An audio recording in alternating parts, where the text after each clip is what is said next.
Hey guys, welcome to the fifth lecture of the chapter Plant Kingdom. I am Harish Kumar और इस lecture में हम algae division के सबसे पहले क्लास क्लोरोफाइशिया के बारे में जानेंगे. So let's start. देखो Chlorophyceae. Chlorophyceae are commonly referred as green algae. Chlorophyceae को ग्रीन एल्गी भी कहा जाता है.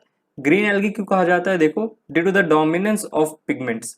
दो ऐसे पिगमेंट होते हैं जो डोमिनेंट होते हैं क्लोरोफाइशिया में, इसीलिए क्लोरोफाइशिया का कलर होता है ग्रीन. कौन से पिगमेंट है? Chlorophyll A, chlorophyll b. अब सिर्फ यही दो पिगमेंट नहीं होते, एक और पिगमेंट होता है जिसका नाम है बीटा कैरोटिनॉइड्स. ओके, तो ये तीन पिगमेंट होते हैं बेसिकली. बट ग्रीन कलर किस लिए हो रहा है? Because of the dominance of chlorophyll a and chlorophyll b. अब ये जो दो पिगमेंट है क्लोरोफिल ए और क्लोरोफिल बी, ये पाए जाते हैं क्लोरोप्लास्ट में. ठीक है, बीटा कैरोटिनॉइड भी क्लोरोप्लास्ट में पाया जाता है, बट हम क्लोरोफिल ए और क्लोरोफिल बी को ज्यादा डिटेल में देख रहे हैं. ठीक है, क्योंकि इन्हीं के वजह से ग्रीन कलर आ रहा है क्लोरोफाइशिया में, जिसके वजह से क्लोरोफाइशिया को हम ग्रीन एल्गी बुलाते हैं. अब ये जो क्लोरोप्लास्ट होता है ग्रीन एल्गी में, इनका शेप वेरी करता है, बहुत तरह तरह के शेप में पाए जाते हैं. जैसे देखो क्लोरोप्लास्ट शेप्स में देखो, डिस्कॉइड शेप होता है, प्लेट लाइक शेप होता है, रेटिकुलेट शेप होता है, कप शेप होता है और स्पाइरल या फिर जिसे रिबन शेप भी कहते हैं. ठीक है, अब ये जो शेप है ना क्लोरोप्लास्ट का, ये वेरी करता है, वेरीज अमॉन्ग स्पीशीज. अलग अलग ग्रीन एल्गी के स्पीशीज में अलग अलग तरह के क्लोरोप्लास्ट के शेप देखे जाएंगे. ओके, जैसे डिस्कॉइड देखो, डिस्क लाइक शेप होता है. ठीक है, प्लेट लाइक हमें पता है प्लेट लाइक होता है. रेटिकुलेट जो होता है इरेगुलर होता है, ऐसे बिखरे हुए होते हैं. ठीक है, एल्गी के अंदर, सेल के अंदर बिखरे हुए होते हैं रेटिकुलेट. ठीक है, रेटिकुलेट क्लोरोप्लास्ट देखो कैसे इरेगुलर बिखरे हुए. कप शेप्ड होता है. ठीक है, कप की तरह होता है, जैसे ये कप नहीं होता कप, जैसे यहाँ पे कप होता है, जैसे पकड़ के चाय पीते हैं कप, बस यहाँ पे वो पकड़ने वाला नहीं है, बस ऐसी है, इसीलिए इसको कप शेप कहते हैं. और स्पाइरल तुम्हें पता है, स्पाइरल या रिबन लाइक जो ऐसा शेप होता है. ठीक है, तो ये जो पांच तरह के शेप है, ये बेसिकली हमें देखने को मिलते हैं ग्रीन एल्गी के अंदर. किसके ये पांच तरह के शेप है? ये पांच तरह के शेप है क्लोरोप्लास्ट के, जो कि मैं फिर बोल रहा हूँ वेरी कर रहा है अमंग स्पीशीज टू स्पीशीज. ठीक है, नेक्स्ट पॉइंट देखो, क्लोरोफाइशिया या फिर green algae are considered as most advanced algae. इनको मोस्ट एडवांस्ड एल्गी कहा जाता है. देखो एल्गी डिवीजन के अंदर हम तीन एल्गी पढ़ रहे हैं. ठीक है, क्लोरोफाइशिया पढ़ रहे हैं, फिर आगे जाके फेओफाइशिया पढ़ेंगे, फिर लास्ट में रोडोफाइशिया पढ़ेंगे. ठीक है, बट इन तीनों एल्गी में अगर मैं पूछूं कौन सा सबसे एडवांस्ड एल्गी है, तो तुम बोलोगे क्लोरोफाइशिया. क्लोरोफाइशिया क्यों एडवांस्ड एल्गी है? Because they are ancestors of higher plants. इनको कंसीडर किया जाता है एडवांस एल्गी क्योंकि ये होते हैं ancestors of higher plants. Higher plant जैसे समझ लो ये हमारा ग्रीन एल्गी. ठीक है, ग्रीन एल्गी. अब ये कहा जाता है कि इसी से इवॉल्व होके हमारे जो हायर प्लांट्स है वो आए. ठीक है, हायर प्लांट्स, तो इसीलिए एंसेस्टर बोला गया ग्रीन एल्गी को हायर प्लांट्स का. ठीक है, तो इसीलिए हम ग्रीन एल्गी को कहते हैं most advanced algae because they are ancestors of higher plants. Moving on, habitat की बात करें तो फ्रेश वाटर में पाए जाएंगे, ब्रैकिश वाटर में पाए जाएंगे और सॉल्ट वाटर यानी सी या ओशन में पाए जाएंगे. फ्रेश हो गया रिवर या लेक में, और ब्रैकिश हो गया जो थोड़ा खारा और थोड़ा मीठा, ना ज्यादा खारा ना ज्यादा मीठा, ठीक ठाक मीडियम जो होता है ना, वो होता है ब्रैकिश वाटर. वो ज्यादा मीठा भी नहीं होता, ज्यादा खारा भी नहीं होता, हल्का फुल्का खारा होता है. ठीक है, तो ब्रैकिश वाटर में पाए जाते हैं. तो ये हो गया हैबिटेट. मूविंग ऑन, अब चलो बात करते हैं different forms of green algae की, कि हमारे ये जो ग्रीन एल्गी है कितने फॉर्म में एग्जिस्ट कर रहा है. बेसिकली तीन फॉर्म में एग्जिस्ट करता है हमारा ग्रीन एल्गी, एक यूनिसेलुलर फॉर्म में, एक कॉलोनियल फॉर्म में और फिलामेंटस फॉर्म में. ओके, यूनिसेलुलर वाले जो ग्रीन एल्गी है उनका एग्जाम्पल है क्लमाइडोमोनास और क्लोरेला. ये जो दोनों ग्रीन एल्गी है ये यूनिसेलुलर फॉर्म में एग्जिस्ट करते हैं, सिंगल सेल के बने हुए होते हैं. यहाँ पे देखो मैंने क्लमाइडोमोनास का डायग्राम बनाया है. ठीक है, और ये मैंने किया है लेबलिंग. एक मिनट जूम करने दो. हाँ, अब देखो, अब तुम्हें सही से दिख रहा होगा. ये हमारा क्लमाइडोमोनास है, ये रहा फ्लैजिला. ठीक है, और ये जो फ्लैजिला है बाई फ्लैजिलेटेड होते हैं. देखो दो फ्लैजिला है, फिर ये अंदर में यहाँ पे सेल वॉल, और सबसे आउटर जो कवरिंग है वो है म्यूसिलेजिनस शीथ की, जो हमारे जो क्लमाइडोमोनास है उनको किससे बचाते हैं? डेसिकेशन से, ड्राइंग अप से, अगर सूखा पड़ गया. ठीक है, क्योंकि हमारे जो क्लमाइडोमोनास एल्गी है, जो ग्रीन एल्गी है, वो एक्वाटिक होते हैं, उनको पानी में रहना बहुत पसंद होता है. ठीक है, तो अब किसी कारणवश सूखा पड़ गया और वहां से पानी चला गया. ठीक है, तो अब हमारा एल्गी का क्या होगा? तो एल्गी को कौन प्रोटेक्ट करता है डेसिकेशन या ड्राइंग अप या वो जो सूखापन है उससे? उससे प्रोटेक्ट करता है ये म्यूसिलेजिनस शीट, जो कि एक स्टिकी शीट होता है, एक स्टिकी लेयर होता है जो कि एल्गी के बाहर प्रेजेंट होता है। ये चीज मैंने पहले भी बोला है, एक बार बस वापस से बोल दिया कि ये म्यूसिलेजिनस शीट होता क्या, ठीक है। और ये अंदर में न्यूक्लियस है हमारा, ठीक है। अब चलो देखो, अब मैंने यहाँ पे और दो चीज बनाया है, एक पायरेनॉइड और एक क्लोरोप्लास्ट। क्लोरोप्लास्ट अगर तुम ध्यान से देखोगे, ये जो क्लोरोप्लास्ट है हमारा वो होता है कप शेपेड, ठीक है। क्लमाइडोमोनास में जो क्लोरोप्लास्ट है वो है कप शेपेड, और एक और स्ट्रक्चर है बीच में, इसको कहते हैं पायरेनॉइड। पायरेनॉइड का देखो क्या फंक्शन है, स्टार्च स्टोरेज का फंक्शन है। एक जूम करने देखो, ये जो हमारा पायरेनॉइड है, यहाँ पे जो स्ट्रक्चर है, इसका फंक्शन क्या है, ये स्टार्च का स्टोरेज करता है, ठीक है, ग्रीन एल्गी में। और एक शीट है इसका, देखो यहाँ पे येलो कलर का मैंने शीट बनाया है, ये जो है ये आउटर कंपोनेंट है, शीट है, जो कि बना होता है स्टार्च का। और जो कोर है अंदर में, कोर एक बीच में देखो एक सर्कल कोर है, जो कि इनर कंपार्टमेंट है, वो बना होता है प्रोटीन्स का, ठीक है। तो अगर क्वेश्चन आए कि ये पायरेनॉइड है, इनका क्या फंक्शन होता है ग्रीन एल्गी में, तो कह देना कि ये स्टार्च स्टोरेज में काम आते हैं। और इनका जो बाहर का शीट है वो स्टार्च का बना होता है, और अंदर का जो कोड है, इनर कंपार्टमेंट है, वो प्रोटीन्स का बना होता है, ठीक है। तो यहाँ पे हमने यूनिसेलुलर फॉर्म देखा। अब बढ़ते हैं कॉलोनियल फॉर्म की तरफ। कॉलोनियल फॉर्म में एग्जांपल है हमारा वोल्वॉक्स। वोल्वॉक्स जो है ये करता है form colony, it forms colony. अब देखो कैसे, ये रहा देखो, ये एनसीईआरटी का डायग्राम है, ठीक है। ये देखो ये कॉलोनी बना हुआ है, ये जो बड़ा वाला कॉलोनी है ये देखो, इसको कहते हैं पेरेंट कॉलोनी। और इसके अंदर देखो तीन ऐसे छोटे छोटे और भी कॉलोनी बने, इनको कहते हैं डॉटर कॉलोनी, ठीक है। ये जो डॉटर कॉलोनी है ये सब कॉलोनी होते हैं, ठीक है, सब कॉलोनी, ठीक है। और मतलब बड़ा जो पेरेंट कॉलोनी है वो कॉलोनी है, सिर्फ इसको कॉलोनी बोलेंगे बड़े वाले को, और इसके अंदर ये तीन सब कॉलोनी है जिसको डॉटर कॉलोनी बोलेंगे। सब कॉलोनी इसलिए बोला जाता है क्योंकि ये आगे जाके सेपरेट हो जाते हैं, इस पूरे पेरेंट कॉलोनी से आगे जाके ये जो तीन डॉटर कॉलोनी है सेपरेट हो जाएंगे टू फॉर्म न्यू कॉलोनी, और अपना खुद का एक नया कॉलोनी बनाएंगे। और फिर वो जो डॉटर कॉलोनी है जब अपना खुद का कॉलोनी बना लेंगे तो तब हम उनको फिर पेरेंट कॉलोनी बोलेंगे, सही है ना। जब ये अगर जाके एक बड़ा पेरेंट कॉलोनी बना लिया, ठीक है, डॉटर कॉलोनी जाके, तो इसके अंदर फिर और तीन डॉटर कॉलोनी फॉर्म होगा, या फिर चार या फिर पांच, और ये फिर आगे जाके फिर ऐसे ये ऐसे प्रोसेस चलता रहता है, ठीक है, कॉलोनी फॉर्मेशन का, ओके। और ये हमारे यहाँ पे पेरेंट कॉलोनी है।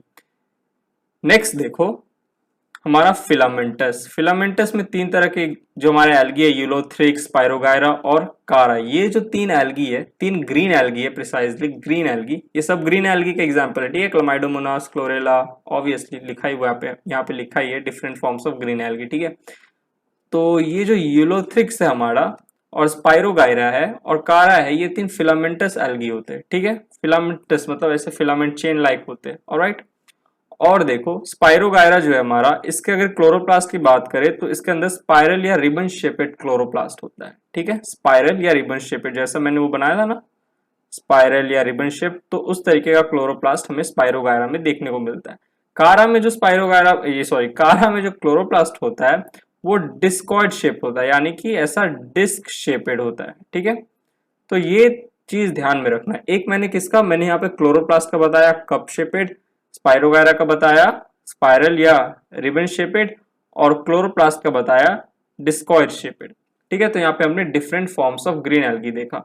मूविंग ऑन, अब चलो सेल वॉल देखते हैं कि क्लोरोफाइशिया या ग्रीन एल्गी में सेल वॉल कैसा होता है। सेल वॉल रिजिड होता है, rigid cell wall made up of किसका बना होता है, सेल्यूलोज और पेक्टोज का। ये दोनों क्या है, ये दोनों है कॉम्प्लेक्स पॉलीसैकेराइड, ठीक है, कॉम्प्लेक्स पॉलीसैकेराइड। पेक्टोज किससे बना होता है, पेक्टोज पेक्टिन का ही एक मॉडिफाइड फॉर्म है, ठीक है, पेक्टिन का एक मॉडिफाइड पेक्टोज बोल सकते हो। और पेक्टिन हमारा क्या है, कॉम्प्लेक्स पॉलीसैकेराइड है, ओके। इसको मिटा देने से भी चलेगा, ऐसे ही ध्यान रख लो। Cellulose and pectose both are complex polysaccharide. अब यहाँ इनर लेयर और आउटर लेयर क्या लिखा है मैंने, सेल वॉल का इनर लेयर और आउटर लेयर, ये क्या चीज है, देखो इसको एग्जाम्पल से समझते हैं। ये हमारा स्पायरोगायरा है, ठीक है। स्पायरोगायरा देखो मैंने कहा था फिलामेंट है, फिलामेंटस एल्गी है, तो यहाँ पे सब फिलामेंट प्रेजेंट है, ऑलराइट, फिलामेंट है। अब ये देखो ये हमारा यहाँ पे क्या है, ये सब सेल वॉल है।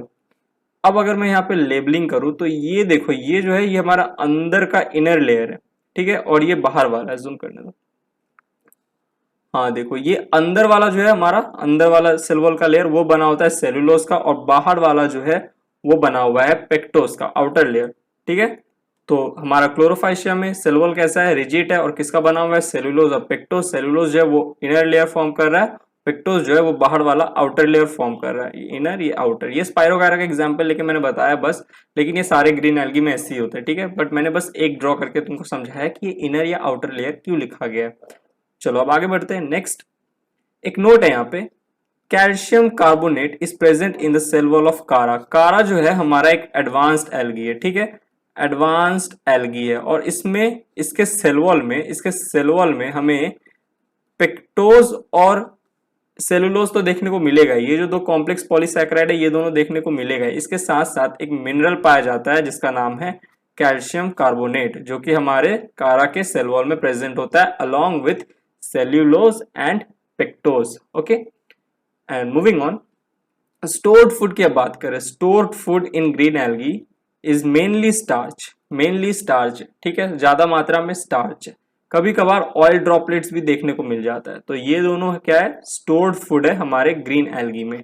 नेक्स्ट, अब एक यहाँ पे नोट है, green algae are considered ancestors of higher plants. मैंने सबसे पहले भी बोला था कि हमारे जो ग्रीन एल्गी है इनको एडवांस्ड एल्गी कहा जाता है, क्योंकि ये होते हैं, इनको कंसीडर किया जाता है ancestors of higher plants. On the basis of what, but ये किस बेसिस पे हम लोग कह रहे हैं ये मैंने तब नहीं बोला था, अब मैं बोलूंगा, ठीक है। ये पॉइंट मैं अब क्लियर करूंगा कि क्यों ग्रीन एल्गी को एंसेस्टर कहा जाता है हायर प्लांट्स का। क्यों ग्रीन एल्गी को हायर प्लांट्स का एंसेस्टर कहा जाता है, यानी कि ग्रीन एल्गी से इवॉल्व होके हायर प्लांट्स आए हैं, ठीक है। ऐसा क्यों कहा गया, देखो कोई तो लिंक होगा ना, कोई लिंक होगा इन दोनों के बीच में, तभी कहा गया है हायर प्लांट को कि ये ग्रीन एल्गी के, मतलब हायर प्लांट का जो एंसेस्टर है वो ग्रीन एल्गी है। देखो क्या क्या है, on the basis of pigments क्यों कहा गया, देखो chlorophyll a and chlorophyll b pigment पाया जाता है, हमने देखा था ग्रीन एल्गी में, जो कि ग्रीन एल्गी में डोमिनेंट पिगमेंट होता है और ग्रीन एल्गी को उसका ग्रीन कलर देता है। यही दोनों पिगमेंट हायर प्लांट्स में ही पाया जाता है, इसीलिए ऐसा कहा गया है कि हायर प्लांट जो है वो ग्रीन एल्गी से ही इवॉल्व होकर आए, यानी कि ग्रीन एल्गी हायर प्लांट का एंसेस्टर है। सेल वॉल सेल्यूलोज और पेक्टोज का बना होता है, और हायर प्लांट में भी जो हमारा सेल वॉल है वो मेनली सेल्यूलोज का बना होता है, सेल्यूलोज का। ओके, तो ये एक क्राइटेरिया हो गया, दो क्राइटेरिया हमने देख लिया, ठीक है। तीसरा है स्टोर्ड फूड। हमारा जो एल्गी है ग्रीन एल्गी, उसमें mainly starch is the stored food, और हमारे हायर प्लांट में भी स्टार्च जो होता है वो as a storage food, as a stored food होता है मेनली, ठीक है। तो देखो ग्रीन एल्गी के जो कुछ हमने कैरेक्टरिस्टिक्स पढ़े हैं वो हमें हायर प्लांट में भी देखने को मिलते हैं, इसलिए ग्रीन एल्गी को कंसीडर किया गया है एंसेस्टर्स ऑफ हायर प्लांट्स, ठीक है। तो ये पॉइंट यहाँ पे मैंने प्रूफ कर दिया। अब चलो बात करते हैं रिप्रोडक्शन इन क्लोरोफाइशिया, यानी कि reproduction in green algae. Green algae कैसे रिप्रोड्यूस कर रहे हैं, देखो तीन मेथड होता है, वेजिटेटिव रिप्रोडक्शन से, असेक्सुअल रिप्रोडक्शन से और सेक्सुअल रिप्रोडक्शन। तीनों मेथड से ग्रीन एल्गी जो होते हैं वो रिप्रोड्यूस करते हैं। वेजिटेटिव रिप्रोडक्शन फर्दर दो और कैटेगरी में डिवाइडेड है, बाइनरी फ्यूजन और फ्रैगमेंटेशन। बाइनरी फ्यूजन वाला जो वेजिटेटिव रिप्रोडक्शन है वो होता है यूनिसेल्युलर फॉर्म वाले एल्गी में, जैसे क्लोरेला और क्लामाइडोमोनास। ये दोनों क्या है, ये दोनों है यूनिसेल्युलर ग्रीन एल्गी। तो उनमें कैसे होगा रिप्रोडक्शन, बाय बाइनरी फ्यूजन, जो कि एक तरह का वेजिटेटिव रिप्रोडक्शन है। और जो हमारा फिलामेंटस फॉर्म है, जैसे यूलोथ्रिक्स हो गया, काड़ा हो गया एंड देन स्पाइरोगायरा हो गया, तो उनमें कैसे होगा रिप्रोडक्शन, बाय फ्रैगमेंटेशन। ओके, अब बात करें असेक्सुअल रिप्रोडक्शन की, तो ये कैसे होता है, occurs by spore formation. Spore बनता है, याद करो कौन कौन से स्पोर बनते हैं, जूस्पोर्स, अप्लानोस्पोर्स, हिप्नोस्पोर्स और एकिनेट्स। जूस्पोर और प्लानोस्पोर जो होते हैं ये दोनों थिन वॉल्ड स्पोर्स होते हैं, जो कि फेवरेबल कंडीशन में बनते हैं, फेवरेबल कंडीशन में थिन वॉल्ड होते हैं, थिन पतला। और हिप्नोस्पोर्स और एकिनेट्स जो होते हैं, याद करो ये दोनों होते हैं थिक वॉल, मोटे वॉल वाले स्पोर्स होते हैं, जो कि अनफेवरेबल कंडीशन में बनते हैं, अनफेवरेबल कंडीशन में।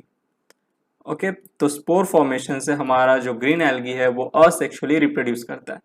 सेक्सुअल रिप्रोडक्शन की बात करें तो it takes place through fusion of two gametes. दो गैमेट का फ्यूजन होता है, जाइगोट बनता है, और फिर जाइगोट में डेवलपमेंट होता है और वो एक नया ग्रीन एल्गी का मेंबर बनाता है। और ये जो गैमेट्स है इसके मोर्फोलॉजी और फिजियोलॉजी के बेसिस पे 3 तरह का सेक्सुअल रिप्रोडक्शन हमने देखा था। क्या क्या? आइजोगैमस, ठीक है, अनआइजोगैमस और ओगैमस। तो ये तीनों तरीके हैं सेक्सुअल रिप्रोडक्शन से, जिस सेक्सुअल रिप्रोडक्शन के, जिससे हमारा जो ग्रीन एल्गी है वो रिप्रोड्यूस करता है।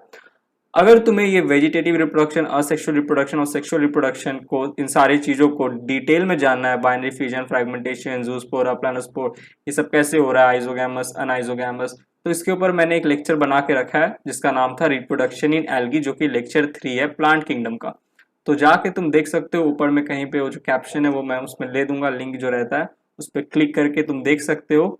ये जो रिप्रोडक्शन का ये जो पूरा जो प्रोसेस है, पूरा मेथड है, डिटेल में इसको जान सकते हो कि कैसे हो रहा है स्पोर फॉर्मेशन से या फिर सेक्सुअल रिप्रोडक्शन। ठीक है, तो moving on to the next slide. अब चलो देखते हैं इकोनॉमिक इंपॉर्टेंस ऑफ एल्गी की एल्गी का इकोनॉमिक इंपॉर्टेंस क्या है। एज फूड यूज होता है, क्लोरोफाइशिया जो ग्रीन एल्गी है उनको एज अ फूड यूज कर सकते हैं। जैसे एग्जांपल हो गया क्लोरेला। क्लोरेला हमारा एक यूनिसेलुलर ग्रीन एल्गी है जो कि प्रोटीन में रिच होता है, इसी कारण से इसको स्पेस फूड की तरह यूज किया जाता है। स्पेस में, इंटरनेशनल स्पेस स्टेशन पे जो जो मिशन पे जाते हैं एस्ट्रोनॉट्स वगैरह लोग, उनको बहुत समय वहां पे टाइम स्पेंड करना पड़ता है स्पेस में। तो ये क्या करते हैं, क्लोरेला जो एल्गी है, ग्रीन एल्गी है, इसका टैबलेट फॉर्म में या पाउडर के फॉर्म में लेके जाते हैं, और क्योंकि ये रिच होते हैं प्रोटीन में, तो जो एस्ट्रोनॉट्स है, जो स्पेस स्टेशन पे जो एस्ट्रोनॉट जो लोग काम करते हैं, उनकी जो प्रोटीन की रिक्वायरमेंट है बॉडी की, वो पूरा करता है क्लोरेला। क्लोरेला को पाउडर फॉर्म में खाते हैं, इनटेक करते हैं, ताकि उनका जो प्रोटीन का कमी है वो पूरा हो जाए। तो एज फूड क्लोरेला यूज होता है। ठीक है, एज कैसा food? As space food. Antibiotic production में काम आता है, एंटीबायोटिक बनाने में। एक एंटीबायोटिक है जिसका नाम है क्लोरेलिन। ठीक है, क्लोरेलिन। ये जो होता है इसको हम क्लोरेला से बनाते हैं। ये जो एंटीबायोटिक है ये क्लोरेला से बनता है, हमारा वही ग्रीन एल्गी। और ये जो क्लोरेलिन है, यार बोलने में बड़ा दिक्कत हो रहा है, क्लोरेलिन ये हमारा एंटीबायोटिक है जो कि बैक्टीरिया को किल करता है। जो बैक्टीरिया क्लोरेलिन रेजिस्टेंट होते हैं उनके लिए ये जो होता है बड़ा ही डेंजरस होता है और बैक्टीरिया को किल कर देता है। तो एंटीबायोटिक की तरह भी हमारा जो ग्रीन एल्गी का एक मेंबर क्लोरेला वो यूज हो रहा है। तो यहाँ पे हमने देखा economic importance of Chlorophyceae. Next lecture में हम पढ़ेंगे फायोफाइशिया के बारे में, ठीक है, जिसको कहते हैं ब्राउन एल्गी। ग्रीन एल्गी तो हमने देख लिया, नेक्स्ट लेक्चर में हम पढ़ेंगे ब्राउन एल्गी के बारे में। Green algae Chlorophyceae, brown algae Phaeophyceae. तो यहाँ पे हमारा जो क्लोरोफाइशिया या ग्रीन एल्गी वाला लेक्चर है वो हुआ कंप्लीट। तो गाइज यहीं पे लेक्चर खत्म होता है। आई होप तुम्हें लेक्चर समझ में आया तो प्लीज वीडियो को लाइक करना, और निटोलॉजी को सोशल मीडिया पे फॉलो करना, इंस्टाग्राम पे, फेसबुक पेज पे, ट्विटर पे, और टेलीग्राम पे जो हमारा निटोलॉजी का चैनल है जिसका लिंक ये रहा, निटोलॉजी_HK, उसको जाके ज्वाइन करो, क्योंकि वहां पे तुम्हें नोट्स मिल जाएंगे। जो मेरे लेक्चर है जो मैं यूट्यूब पे डालता हूँ उसके नोट्स तुम्हें मिल जाएंगे टेलीग्राम पे, निटोलॉजी के चैनल पे। ठीक है, और सबसे इंपॉर्टेंट बात, चैनल को जरूर सब्सक्राइब करना। यहाँ पे तुम्हें निटोलॉजी चैनल का लोगो दिख रहा होगा, उस पर क्लिक करो, चैनल को सब्सक्राइब करो, और बेल आइकन जरूर प्रेस करना, ताकि जब भी मैं फ्यूचर में नए वीडियोस डालूँ तो तुम्हें नोटिफिकेशन मिले। और अगर तुम्हें निटोलॉजी के और भी वीडियोस देखने हैं तो यहाँ वॉच मोर के नीचे वीडियो शो कर रहा होगा, उस पर क्लिक करो और निटोलॉजी का और भी वीडियोस देखो, उसे शेयर करो। तो चलो नेक्स्ट लेक्चर में मिलते हैं, bye, thank you, take care.